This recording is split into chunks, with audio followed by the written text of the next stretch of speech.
Is up, everybody? It's Professor Ealy. I'm not a person who likes to relitigate the past all the time. Spilled milk is spilled milk, and what's been done is done, and you gotta move on. The future is present, the future is now.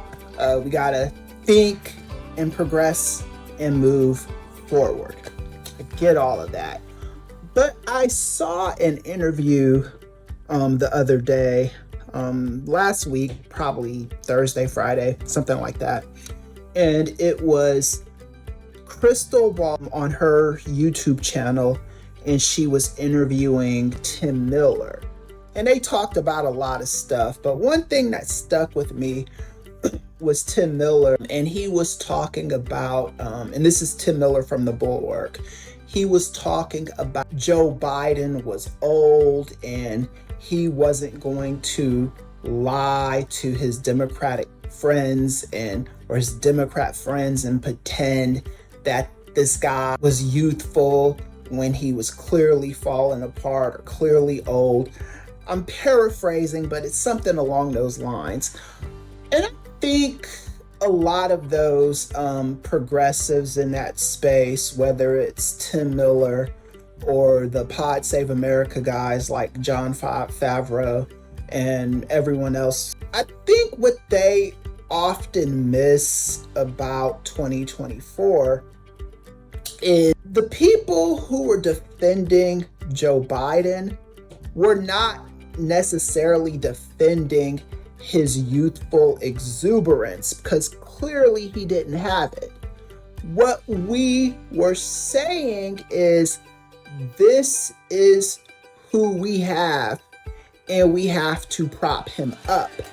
Because one, when a president gets a first term, they rarely ever don't run a second term, right? And I've seen the commentary from people like Kevin Powell and others. I can't think of everybody, but I just saw a video where Kevin Powell when he was talking to Karen Hunter, and he said Joe Biden broke his promise by running again. I have looked up and down YouTube. I've asked AI. I've gone to Bing. I've gone everywhere. And I haven't seen Joe Biden one time say he wasn't going to run again. I just haven't seen that. I heard him say, oh, he was a transitional president, but that's a platitude. If you're not saying what that means in that moment, the problem with platitudes is you can make them mean whatever you want them to mean, you know? So I think Kevin Powell and people of the like heard Joe Biden, they confabulated in their head that this is what Joe Biden said, but that's not what he said. I, as a matter of fact, knew from the first time he won in 2020 that he was likely going to run again. And what my problem is the circular fire that went on after that bad debate performance, because I've seen bad debate performances before. I've actually seen Democrats do worse performances than Joe Biden did on that night. But I think what happened is there was a media narrative out there already that Joe Biden was old and feeble. And the media pumped that narrative up. They never really highlighted Joe Biden's strengths. Every time they presented Joe Biden, he looked like the Monopoly Man or Orville Redenbacher. He was just not his best self. You could find pictures of this, 80 plus year old man, videos of him even riding a bike, doing athletic things, and none of that was showcased on MSNBC or CNN or any of those channels. The stuff that was showcased about Joe Biden was that he was old, he was feeble, and he, this is what we got. So when that debate performance happened, everybody went into panic mode. All the Democrats did, and they were like, "Oh my gosh, what are we gonna do?" Not talking about Trump and the multitude of lies he told in that performance. They're the ones that set up that debate the way they set it up, with no audience, just Biden, Trump. It was a very boring watch. And if you're entertained by lies, you would think Donald Trump ran away with that debate. And if you listen to the Democrats in the circular fire, you would think the sky was falling, right? And there are multiple ways you can look at 2024. People have said, well, if Joe Biden would have ran again, he would have beat Donald Trump.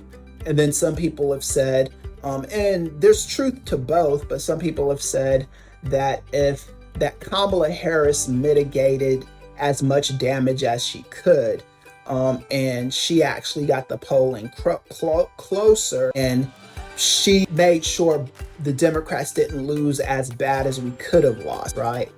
The thing about that is that's Monday morning quarterbacking. Yeah, Joe Biden could have won, but he also could have lost. Again, that's spilled milk. But here's what I know. You don't panic. Panic is not a plan. You are like making these like very, how do you say the word? These moves based off of instinct. These moves based off of, feelings and vibes, and not actual planning. If you wanted Joe Biden to not run, this should have been demonstrated in his first term, not after he did a complete term, or after he already announced he was going to run again. And then you're like, oh, he's old now. And it's a lot of this too is Democrat leaning into the Republican narrative that Joe Biden was old. They allowed Donald Trump and the Republicans to define what masculinity is, what it was. And masculinity to the Republicans is Donald Trump, and a bunch of wild stuff happened to Donald Trump in 2024. He had an assassination attempt. He had these really crazy rallies with these bum-ass rappers and Kid Rock and all like Hulk Hogan's bitch ass, all of that stuff. And you are looking at Donald Trump as the definition, the quintessential definition of masculinity, not Joe Biden, somebody that tells the truth, honest, family man, got us out, saved us from a pending recession, did a bunch of stuff, the Chips and Sciences Act, did a bunch of good stuff that none of these Democrats were leaning into. Nobody on the media was leaning into it. They were leaning into the negatives. Again, you can't relitigate the past. All we can do with the past is learn from it.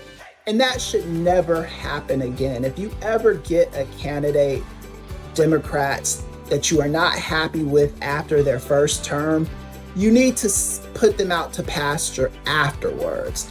I don't agree with doing that at all. I agree with running the guy both terms, right? If it were up to me, I would have ran Joe Biden twice. I would have ran him in 2020 when he won, and then I would have ran him again in 2024.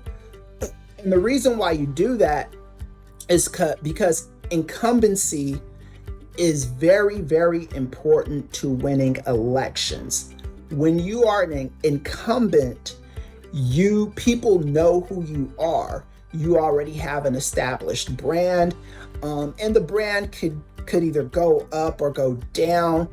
But if it starts going down, you reestablish that brand. I wasn't concerned about Trump or Biden dying in his second term. I didn't care about that. This isn't to say I wanted Joe Biden to die, or I was hoping it would happen. But I thought and knew Kamala Harris was more than capable that if something were to happen to Joe Biden, she could step right in and be president.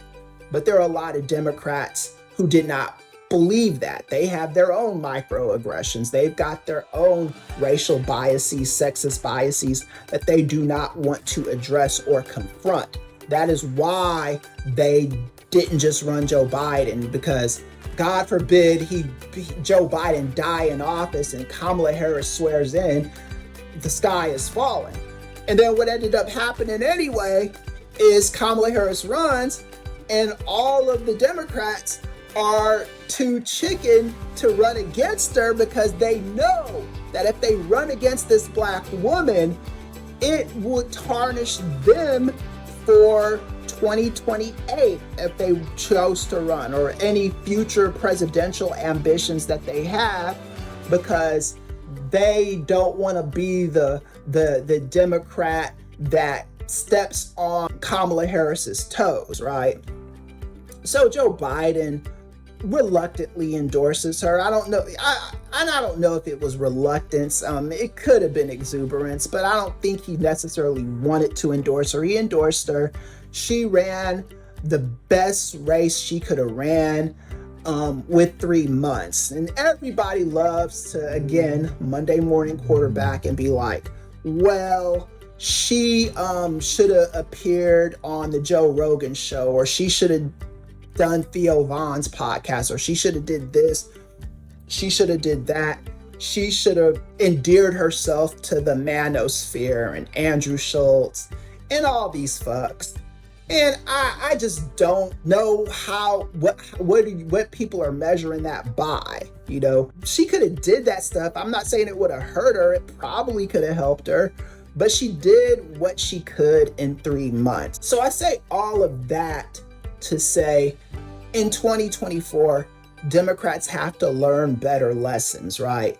You can't nix your presidential candidate, your presidential winner, going into a second term like that without a concrete plan. Because if you don't have a plan, all you have is panic. And panic is not a plan. Panic is disastrous. Panic leads people to making the wrong decisions. People do not make good decisions when they are in panic mode. They make irrational choices, and that circular fire from Democrats feeding the media all these stories about Joe Biden and he needs to step down. The media keep feeding the beast, even though the polling during that time wasn't even that horrible for Joe Biden. The media and the Democratic Party drove that polling down. I don't give a fuck what anybody says. That's what happened. So, and nothing against Tim Miller or the Bulwark guys. They're nice. They're cool. I don't have to agree with every Democrat on every single thing. You know, all the Democrats, even the Democrats that I love, I can always find something that I disagree with them on. And if you listen to me long enough, you will find a lot of things that you probably disagree with me on, but you know I am on the side, the good side. I am on your side. I do believe Tim Miller and John Favreau and those Pod Save America guys and Crystal Ball and all those people, I think we're on the same side. We just have different methodologies of getting there. But regardless of all that, panic moves should never be a thing for Democrats, right?